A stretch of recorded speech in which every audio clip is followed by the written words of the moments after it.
So, gentlemen, welcome for the class number 3 for Certificate in Occupational Safety and Health. आज हमारा third module है जिसमें हम risk assessment types and techniques की बात करेंगे। इससे पहले हम हेल्थ एंड सेफ्टी का जो हिस्टोरिकल पर्सपेक्टिव है और उसका जो लीगल फ्रेमवर्क आर्डर है उसके मतलब मॉड्यूल 1 में हमने डिटेल से पढ़ा था।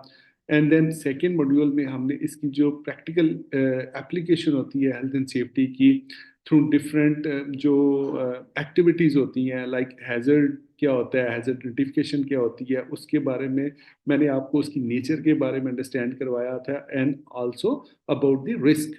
कल का जो हमारा सेशन था उसमें हमने बेसिक कंसेप्ट और nature of the hazard and risk को अंडरस्टैंड किया था, जो कि फंडामेंटल चीज़ है हेल्थ एंड सेफ्टी प्रोफेशनल के लिए। और इसको अगेन एंड अगेन इस नॉलेज को रिफ्रेश करना भी बहुत ज़रूरी होता है, ठीक है, ताकि आप अपने जो एक्चुअल लर्निंग का ऑब्जेक्टिव है उसके ऊपर फोकस्ड रहें। तो वो कल हमने डिस्कस किया। आज बेसिकली हमारा जो एजेंडा है आज की ट्रेनिंग का वो है रिस्क असेसमेंट से रिलेटेड।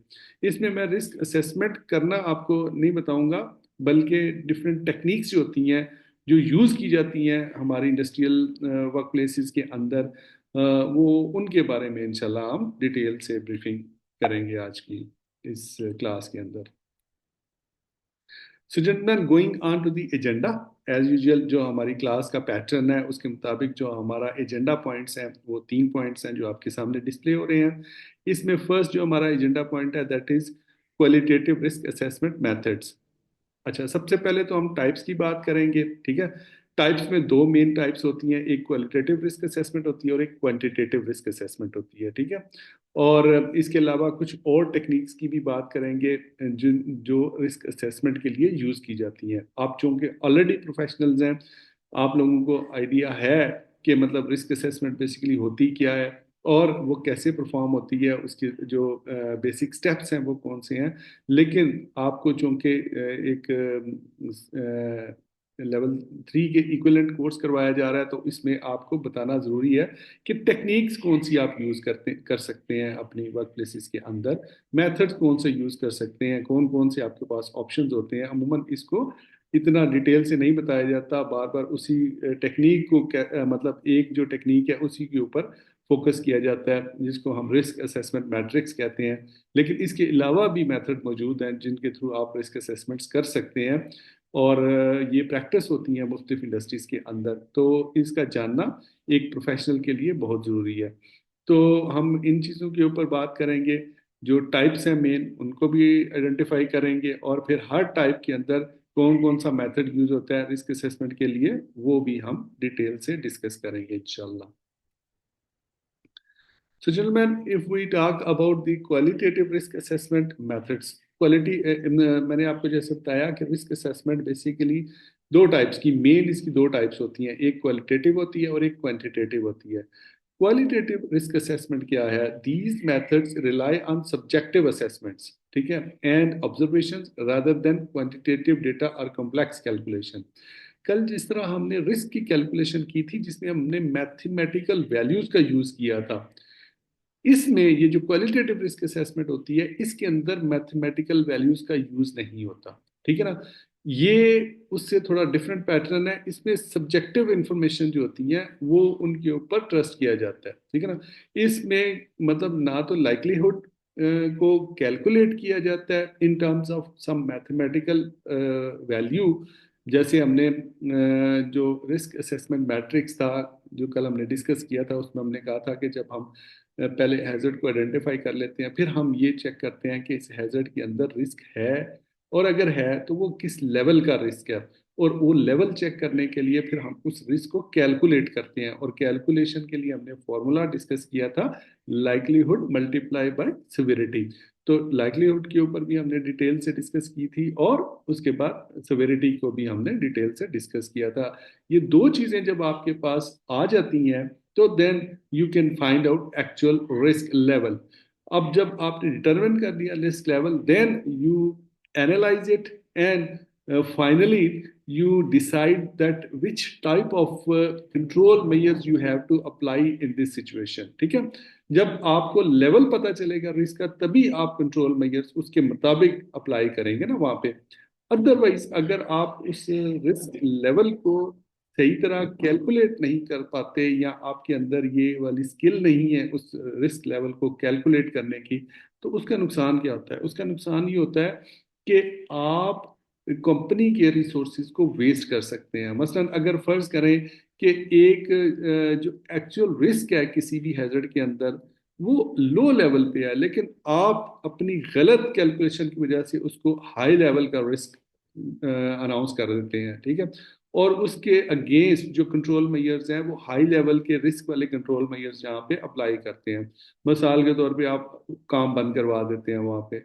मिसाल के तौर पे आप मैनेजमेंट को लिख देते हैं जी कि इसके लिए इस तरह के इस कॉस्टली पीपीईज चाहिए। ठीक है ना, अब वो मैनेजमेंट तो जाहिर है आप एक एक्सपर्ट बंदे हैं, अगर आप मैनेजर हैं वहाँ पे, तो वो आपकी बात को, आपकी ओपिनियन को इम्पोर्टेंस देते हैं।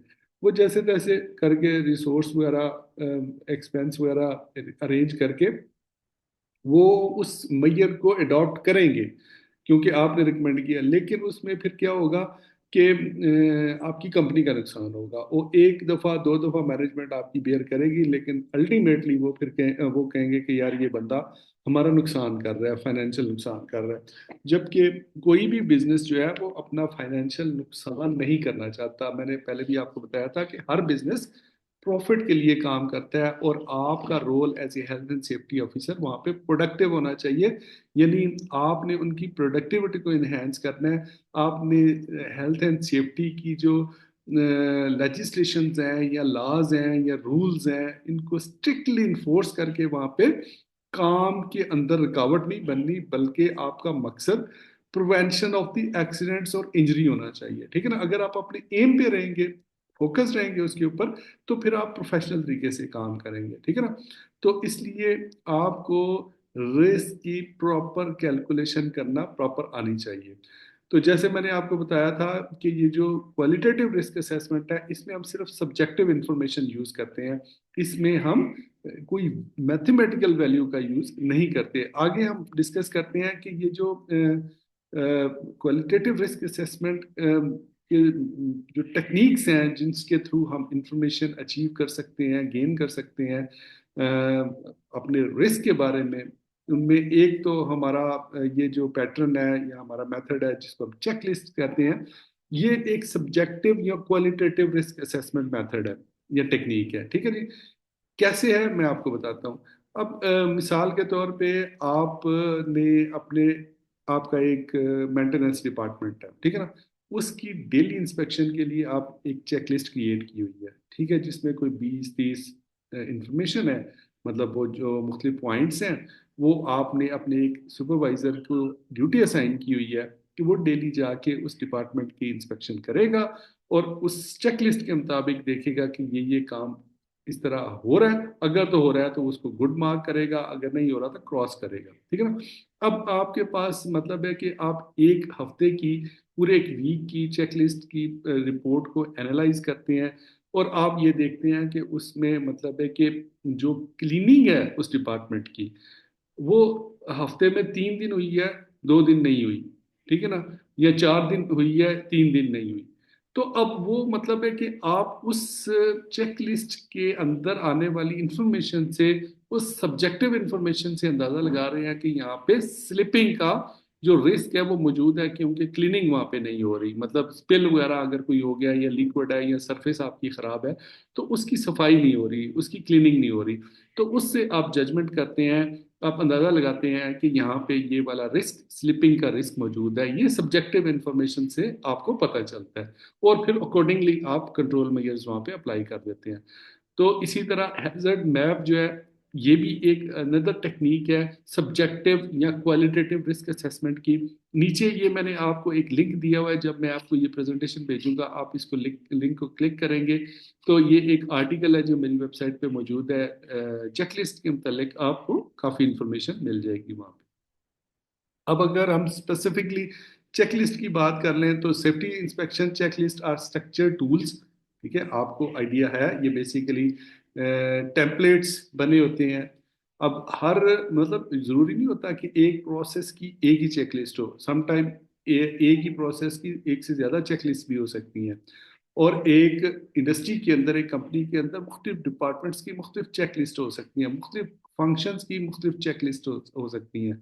तो बेसिकली ये एक टूल है जो आपको इंफॉर्मेशन प्रोवाइड करता है, अगर आप उसको ऑनेस्टली देखें। जो गोरू ने रूल बनाए हुए हैं उसमें तो वो ऑलरेडी अंडरस्टैंड करते हैं चीज़ों को कि काम जो है ऑनेस्टी से होगा। अगर आप ऑनेस्टली वो काम नहीं करेंगे तो फिर आपको वहां से एग्जैक्ट इंफॉर्मेशन नहीं मिलेगी। अगर आप एग्जैक्ट इंफॉर्मेशन नहीं मिलेगी तो आपको आइडिया नहीं होगा कि इस साइट के अंदर किस किस्म की प्रॉब्लम्स हैं।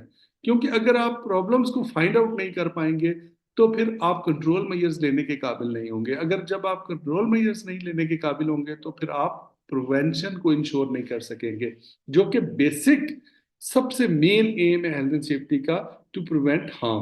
हार्म को रोकना है आपने, उसको प्रिवेंट करना है। ये नहीं है कि हादसा हो गया तो उसके बाद जाके आपने उसके ऊपर मेजर्स लेने हैं। No, your primary aim is to prevent the harm. Prevention मतलब उसको बिफोर हैपनिंग जो है ना उसको आपने रोकना है। ठीक है जी। तो ये बेसिकली जो टूल्स होते हैं, ये अगर आप इनको अच्छे तरीके से इफेक्टिवली यूटिलाइज करें और इनकी स्ट्रक्चरिंग आप सही की हो, आपको नॉलेज हो जिस मशीन की आपने चेकलिस्ट बनानी है, जिस डिपार्टमेंट की आपने चेकलिस्ट बनानी है, जिस एरिया की आपने चेकलिस्ट बनानी है उसके बारे में, या किसी प्रोसीजर को चेक करने के लिए आपने कोई चेकलिस्ट बनानी है, तो उसको डेवलप करने का अगर आपको तरीका आता है और फिर उसको प्रॉपर उसका प्रोसीजर कैसे रखना है, मतलब उसकी फ्रीक्वेंसी कितनी होनी चाहिए, हफ्ते में एक दफ़ा हो, दो दफ़ा हो, 3 दिन के बाद हो, कौन उसको परफॉर्म करेगा, ठीक है, किस टाइम पे वो परफॉर्म होगी, और उसकी रिपोर्टिंग किसको होगी, ये सारा आप उस प्रोसीजर के अंदर मेंशन करते हैं जो आप अपना चेक लिस्ट का एक शॉर्ट सा प्रोसीजर बनाते हैं। तो ये आपको बेसिकली हेल्प करती हैं identify hazards, assess risks and verify that safety procedures are being followed. ठीक है ना। इस सब्जेक्टिव इंफॉर्मेशन से जो कि आपको ऑन ग्राउंड वहां से आ रही होती है, इसमें कोई मैथमेटिक्स का फॉर्मूला इन्वॉल्व नहीं होता, just you are getting information, simple form of the risk assessment है। ठीक है ना। और ये इसके थ्रू भी आप मतलब एक क्वालिटेटिव रिस्क असेसमेंट परफॉर्म कर सकते हैं। अगर हम दूसरी टाइप की बात करें, दूसरी टेक्निक जो क्वालिटेटिव रिस्क असेसमेंट में यूज होती है, और ये आपको था स्पेशली जो इन्वायरमेंटल सिचुएशंस होती है उसके लिए यूज की जाती है। अमूमन जरूरी नहीं है कि ये इन्वायरमेंटल कंडीशंस के लिए यूज हो, ये जनरल रिस्क हैजर्ड आइडेंटिफिकेशन के लिए और रिस्क कैलकुलेशन के लिए भी यूज होती है। इसमें क्या होता है कि ये आपके सामने एक मैप भी आ रहा है। Hazard mapping is a process used to identify and visualise areas that are at risk from various natural और ह्यूमन मेड हैजर्ड्स। ठीक है ना। चाहे वो बड़े बड़े नेचुरल हैजर्ड्स हैं या ह्यूमन मेड, किसी violation of the safety law की वजह से या सेफ्टी प्रोसीजर की वजह से कोई हैजर्ड जनरेट हो गया, तो उसको आप मुख्तलिफ कलर्स के साथ डिनोट करते हैं मैप के ऊपर। और ये अमूमन कई प्रोजेक्ट ऐसे आप देखेंगे बड़े बड़े कंस्ट्रक्शन के, आप वहाँ पे अगर बाहर उनके जो सेफ्टी नोटिस बोर्ड्स वगैरह लगे होते हैं स्टार्ट में, तो आपने कई, आप गौर कीजिएगा कभी आपके नज़र पड़े तो आप देखिएगा कई जगहों पे इस तरह के हैजर्ड मैप भी उन्होंने वहाँ पे डिस्प्ले किए होते हैं। बेसिकली उसमें उन्होंने मुख्तलिफ कलर्स के साथ मुख्तलिफ किस्म के जो हैजर्ड्स हैं उनको आइडेंटिफाई किया होता है। मिसाल के तौर पर अगर एक बहुत बड़ी कंस्ट्रक्शन साइट है, कहीं पे वेल्डिंग की एक्टिविटी हो रही है, तो welding is a hazardous activity, तो उसको एक कलर से मार्क कर देंगे, रेड कलर या ऑरेंज कलर से मार्क कर देंगे कि this area is hazardous area. ठीक है ना। कहीं पे डस्ट की बहुत ज्यादा मिकदार है तो वो उसको किसी एक कलर के साथ डिनोट कर देंगे। कहीं पे अगर कोई शोर ज्यादा है, नॉइज का लेवल ज्यादा है, तो वो उसको एक स्पेसिफिक कलर के साथ डिनोट कर देंगे। ठीक है ना। तो ये हैजर्ड मैपिंग भी एक सब्जेक्टिव इंफॉर्मेशन होती है जो आपको मिलती है अपने वर्क साइट से अंदर। जो भी वहाँ पे हैजर्ड्स और रिस्क होते हैं उनके बारे में एक मैप डिस्प्ले होता है, और आप एक ही मतलब व्यू में उसको जज कर लेते हैं, असेस कर लेते हैं। बाहर से अननोन बंदा आया, अगर उसको हैजर्ड का मैप रीड करने का तरीका पता है तो वो फौरन समझ जाएगा कि ये वाला एरिया डेंजरस है, यहाँ पे रिस्क मौजूद है, ये वाला एरिया सेफ है, और ये वाला एरिया जो है ये थोड़ा प्रिकॉशंस वाला है कि वहां पे अगर आपने एंटर करना है उस एरिया के अंदर जो कि हैजर्डियस एरिया है, वहां पे कोई पीपीई का यूज करना है। तो हैजर्ड मैपिंग मैपिंग भी हमारी जो रिस्क असेसमेंट होती है उसकी एक टेक्निक है, जिसको हम क्वालिटेटिव रिस्क असेसमेंट कहते हैं, जो सब्जेक्टिव इंफॉर्मेशन हमें प्रोवाइड करती है। इसमें मैथमेटिकल कैलकुलेशन नहीं होती।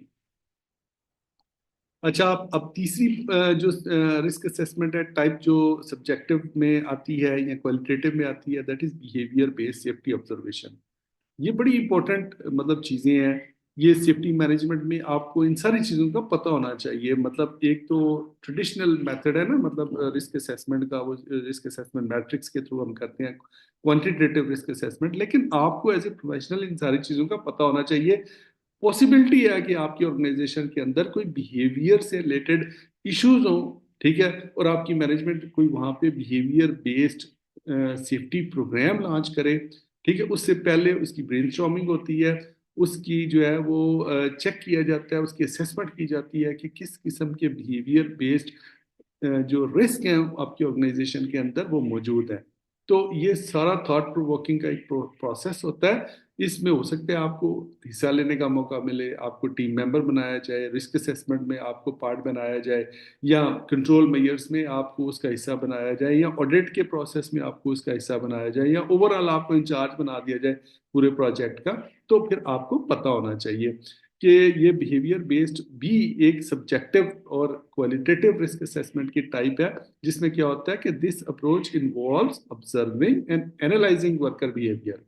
आप वर्कर के बिहेवियर को कोई मैथमेटिकल वो वैल्यू दे के डिनोट नहीं कर सकते। आप ये नहीं कह सकते कि इस बंदे का गुस्सा इस वक्त 10 बार पे है, इस बंदे का गुस्सा जो है इस वक्त वो 15 बार पे है। आप उसको सब्जेक्टिवली तो मतलब है कि बयान कर सकते हैं। आप कह सकते हैं यार इसका इस वक्त थोड़ा सा गुस्सा लग रहा है, ये जो गुस्सा है थोड़ा ज्यादा है यार, अभी जो है ना गुस्सा बहुत ज्यादा है। तो मतलब सब्जेक्टिवली तो आप उसको बयान कर सकते हैं, लेकिन आप उसको कोई मैथमेटिकल वैल्यू से डिनोट नहीं कर सकते, क्योंकि इंसान की जो बिहेवियर चेंजेस है ना, ये इसमें इतनी वेरिएशन होती है। समटाइम एक ही टाइम में एक इंसान बड़ा खुश है, और हो सकता है दूसरे ही लम्हे उसके साइकोलॉजिकल चेंजेस की वजह से या उसकी मर्जी के खिलाफ कोई काम होने की वजह से फौरन उसको गुस्सा आ जाए। तो बिहेवियर से रिलेटेड या एटीट्यूड से रिलेटेड जितनी भी आइडेंटिफिकेशन होती है आपके रिस्क की, हैजर्ड्स की, वो बिहेवियर बेस्ड सेफ्टी के अंदर आती है। जब overall behaviour based safety programme launch किया जाता है आपकी कंपनी के अंदर, तो उसमें behaviour based safety risk assessment उसका एक पार्ट होता है, ठीक है ना। अब उस एक पायलट प्रोजेक्ट बनता है, उसकी टेस्टिंग होती है, फिर उसमें रिस्क असेसमेंट होती है, फिर उसकी प्रपोजल्स बनती हैं कि इसको इम्प्रूव कैसे करना है, हमने कंट्रोल मेयर्स की प्रपोजल्स बनती हैं, और फिर फाइनली उस प्रोग्राम को ऑडिट किया जाता है कि क्या जो प्रोग्राम हमने बनाया था उसमें जो हमने ऑब्जेक्टिव अपने सेट किए थे, जो गोल सेट किए थे, उसमें हमने ये अचीवमेंट्स की हैं या नहीं की हैं। हमारे ओवरऑल कल्चर के अंदर, हमारी ऑर्गेनाइजेशन के अंदर बिहेवियर बेस्ड सेफ्टी का जो कल्चर है, इसमें इम्प्रूवमेंट आई है कि नहीं। पहले अगर महीने में 10 लोग लड़ पड़ते थे, छोटी छोटी बातों पे गुस्सा कर जाते थे, एक दूसरे को उठा के प्लास मार लेते थे, सर खोल देते थे एक दूसरे का। तो आपने जब अगले महीने आपकी मैनेजमेंट ने जब ये इस इन फीडबैक आया नीचे से इस तरह की इश्यूज का, तो मैनेजमेंट सिट डाउन हुई, मीटिंग हुई आपकी एक, उसमें डिसाइड हुआ जी कि अब हमें behaviour based safety programme launch करना चाहिए, ताकि हमारी जो एटीट्यूड और बिहेवियर से रिलेटेड इश्यूज हैं उसको रिजॉल्व किया जाए, ठीक है ना।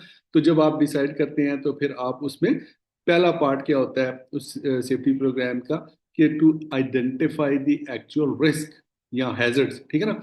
तो आप ये देखते हैं कि कौन से बंदे को बिहेवियरली ज्यादा प्रॉब्लम्स हैं, और उसके इश्यूज क्या हैं, क्यों वो लड़ पड़ता है, क्या उसको घर से कोई मसला है, क्या उसकी सैलरी कम है, या उसको कोई और परेशानी है। जब उसके साथ आप काउंसलिंग करते हैं, बातचीत करते हैं, तो उससे आपको अंदाजा हो जाता है कि कोई अगर अल्कोहलिक है, ड्रग लेके आ जाता है, कोई अगर मतलब है कि घर से लड़ने के लिए आ जाता है, ठीक है ना, तो वो वेपन अगर ले आता है, खुदा ना खास्ता कोई इस तरह की चीज ले आता है, या फिर वो है कि वो वहां पे आके हल्ला गुला करता है, हरासमेंट करता है, ठीक है ना, बुलिंग करता है, अब्यूज करता है अपने वर्कर्स को, को वर्कर्स को, तो वो फिर आप सब्जेक्टिवली इन चीज़ों को असेस करते हैं और फिर उसकी सिविरिटी का अंदाज़ा लगाते हैं कि ये किस किस्म की सिविरिटी है। क्या हम मतलब है कि इसको ये एक आइडेंटिफाइड रिस्क के तौर पे हमें इसको लेना चाहिए या मतलब हमें इसको नज़रअंदाज करना चाहिए, ठीक है ना। तो जब आप वो सारी असेसमेंट कर लेते हैं, then you finally put in place the control measures जो आपने according to the need and risk level identify किए होते हैं, ठीक है ना। अगर मसलन आप फर्ज करें कि आप देखते हैं कि आपके जो 10 लोग जो लड़ पड़ते हैं, आपने उनके ऊपर एक कंट्रोल मेजर्स ये लगाना है कि वहाँ पे कोई मतलब है डिसिप्लिनरी एक्शन का आपने कोई फैक्टर वहाँ पे लेके आना है। मतलब कि अगर अब के बाद अगर कोई वहाँ पे लड़ाई हुई तो जो इन्वेस्टिगेशन होगी, अगर इसमें कोई गिल्टी हुआ तो फिर उसको कंपनी से निकाल दिया जाएगा, मिसाल के तौर पे ये इस तरह के मेजर्स लिए जाते हैं। या वहाँ पे आपने मेजर लिया जी कि वहाँ पे सीसीटीवी की मॉनिटरिंग होगी। पहले सीसीटीवी नहीं था, अब आपने वहाँ पे क्लोज सर्किट टेलीविजन कैमरा लगाने हैं ताकि लोगों को एक खौफ रहे कि यार हमने लड़ना नहीं है, हमें सीसीटीवी से मॉनिटर किया जा रहा है। मतलब इस तरह के जो कंट्रोल मेजर्स हैं जिसमें आपकी सब्स्टिट्यूशन है, एलिमिनेशन है, इंजीनियरिंग कंट्रोल्स हैं। ये जो सीसीटीवी कैमरास का फैक्टर आता है इंजीनियरिंग कंट्रोल में आता है क्योंकि आपने मॉनिटरिंग करनी है। या मतलब है कि आपने अल्टीमेटली एक फैक्टर आपके पास ऑप्शन जो है वो पीपीज का भी होता है, ठीक है ना।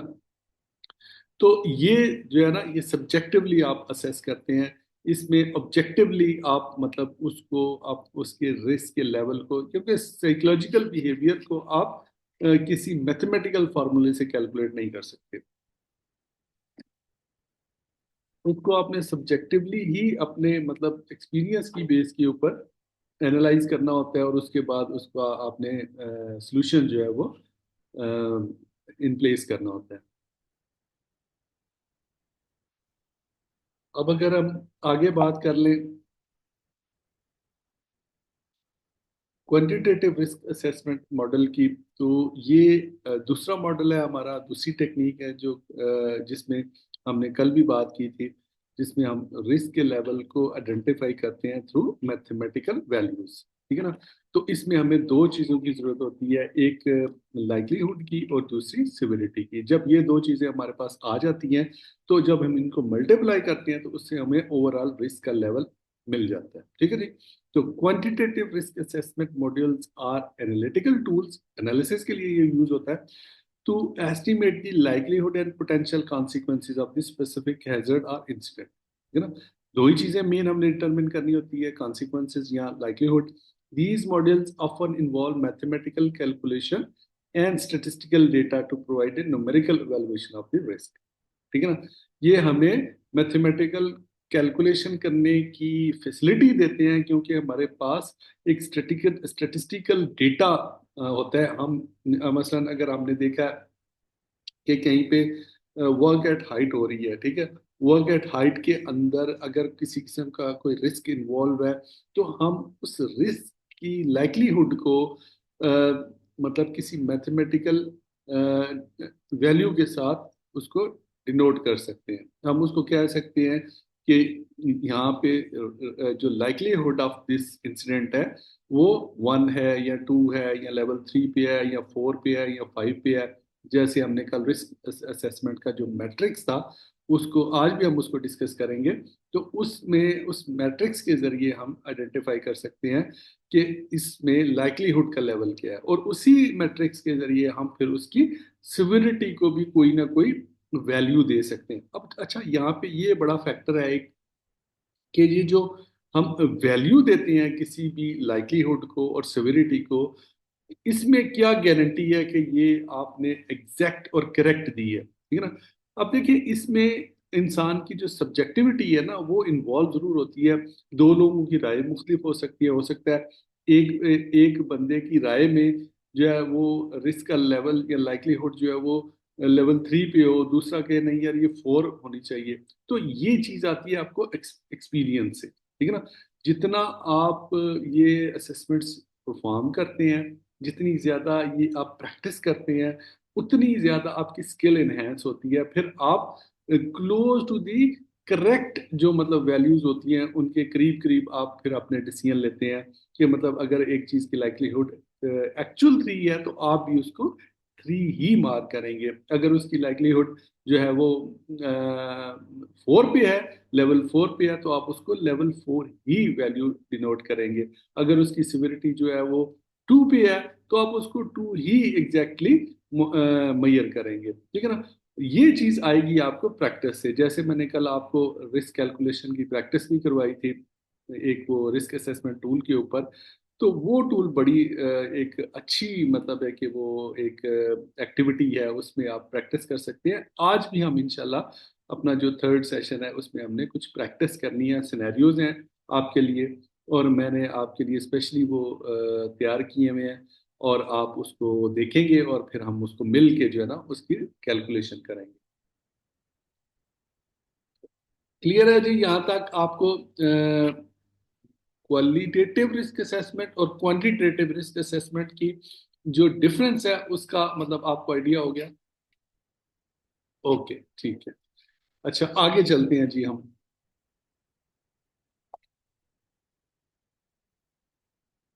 अब हम अगर बात कर लें ये क्वांटिटेटिव रिस्क एनालिसिस के मेथड्स की, जैसे हमने क्वालिटेटिव रिस्क असेसमेंट की टेक्निक्स की बात की, अब हम क्वांटिटेटिव रिस्क असेसमेंट की टेक्निक की बात करेंगे। और ये सारी टेक्निक्स यूज होती हैं हमारी इंडस्ट्रियल सेटअप के अंदर। ठीक है ना। जो खासकर जो मैनेजर लेवल पे इनका यूज किया जाता है, मतलब जो ऑफिसर लेवल पे, नीचे लेवल पे या सुपरवाइजर लेवल पे, तो जो एक मशहूर मारूफ जो हमारा मेथड है, आर रैम जिसको कहते हैं, रिस्क असेसमेंट मैट्रिक्स, उसी को यूज किया जाता है। लेकिन ये सारे मेथड आपको पता होने चाहिए। उसमें एक पोल्ट्री एनालिसिस का मेथड है जिसको हम क्वांटिटेटिव रिस्क असेसमेंट के लिए यूज करते हैं, और दूसरा इवेंट्री एनालिसिस का मेथड है जिसको खासकर ये जो लार्ज स्केल मैन्युफैक्चरिंग ऑर्गेनाइजेशंस होती हैं, बड़ी जो लार्ज स्केल इंडस्ट्रीज होती हैं, उनके अंदर ये टेक्निक्स का यूज किया जाता है। अगर हम फॉल्ट ट्री एनालिसिस की टेक्निक की बात कर लें, वो क्या है? तो यहाँ पे हमारे इस जो कोर्स के स्कोप में ये नहीं है कि मैं आपको डिटेल से इसकी सारी जो है ना वो ब्रीफिंग दूं। जैसे एक प्रॉपर रिस्क असेसमेंट की ब्रीफिंग होती है, क्योंकि ये काफ़ी लेंथी प्रोसेस, एक इटसेल्फ एक शॉर्ट कोर्स है ये इन्वेंट्री एनालिसिस की रिस्क असेसमेंट। लेकिन एटलीस्ट आपको मेथड का पता होना चाहिए, ये क्या है, किस तरह परफॉर्म होता है। इसमें यह है कि ये जो inventory analysis is a technique use to analyse the potential outcome of an initiating event by considering the probability of different scenarios और सीक्वेंस ऑफ इवेंट्स। ठीक है ना। इसमें ये होता है कि मतलब एक जो आपका ट्रिगरिंग इवेंट होता है, ट्रिगरिंग इवेंट, मिसाल के तौर पे एक्सीडेंट हो गया आपका, ठीक है ना, कहीं पे दो गाड़ियां टकरा टकरा गई हैं आपस में, ठीक है ना, ये आपका ट्रिगरिंग इवेंट है।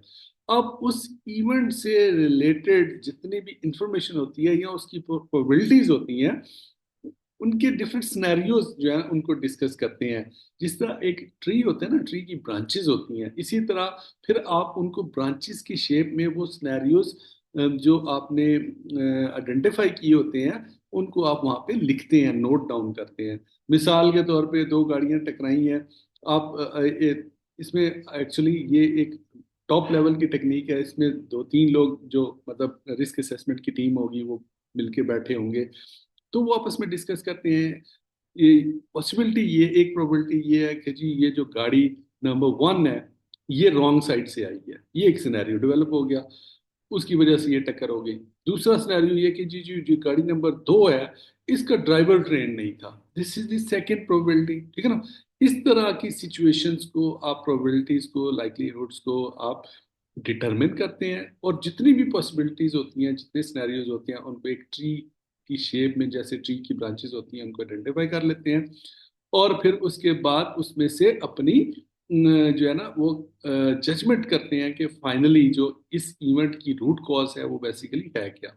So it involves constructing a tree like diagram starting with the initiating event and branching out into the possible outcome and their associated probabilities। ठीक है ना। मेन इवेंट आपने आइडेंटिफाई कर लिया कि दो गाड़ियां टकरा गई आपस में, ठीक है, हादसा हो गया।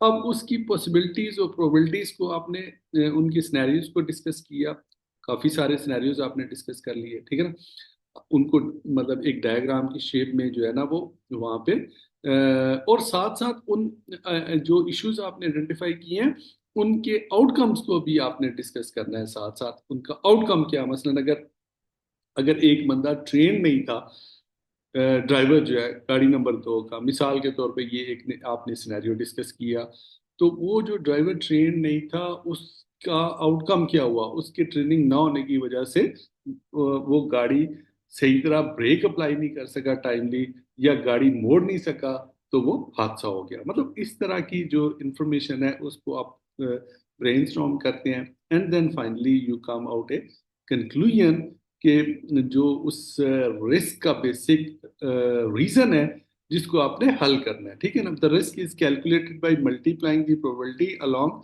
Each pathway to determine the overall likelihood of the specific outcome, ठीक है ना। ये भी क्वांटिटेटिव तरीके से असेस की जाती है जब आप मुख्तलिफ प्रोबेबिलिटीज लाइक्लीहुड के सिनेरियोज डिस्कस करते हैं, फिर उनको आप उसकी मतलब है कि आउटकम जो उसकी कॉन्सिक्वेंसेज होते हैं उनके साथ उनका आउटकम भी साथ लिखते हैं, तो फिर ये आप देखते हैं कि ओवरऑल मतलब इसकी लाइक्लीहुड प्रोबेबिलिटी जो है वो क्या थी, और इसके साथ जो इसका इम्पैक्ट लेवल है वो क्या था, और ओवरऑल रिस्क इससे क्या बना।